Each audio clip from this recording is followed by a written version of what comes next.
Buzz Gujarati news તમારા શહેરથી લઈને દેશ વિદેશ સુધીની સાચી અને ઝડપી ખબર।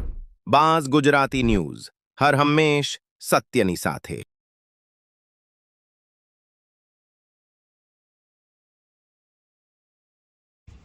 जी नमस्कार दर्शक मित्रों, आप જોઈ રહ્યા છો બાઝ ગુજરાતી ન્યૂઝ। હું આપનો રિપોર્ટર અર્જણ કારાવદરા। અમારી યુટ્યુબ ચેનલને જોવા માટે લાઇક કરો, સબસ્ક્રાઈબ કરો અને શેર કરો। મિત્રો, પોરબંદરની બજારે આ ગાડીઓ કોના માટે લટકાવ્યો છે? હાલીને જાય એવા લોકો માટે કે બાઇકવાળા માટે? પોરબંદરને બે કેબિનેટ મંત્રીઓ મળ્યા પોરબંદરની જાહેર બજારે, મેન બજારમાં। હવે તો આવા ગાડિયા લટકે છે। આ ગાડિયા કોને રાહ જોઈને બેઠા છે કે કોને ગળફાંસો આપવાનો છે? આ છે પોરબંદરનો વિકાસ।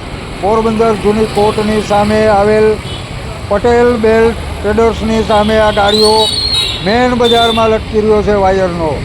તે બાઇકવાળાની રાહ જુએ છે કે હાલીને જતા લોકોની રાહ જુએ છે?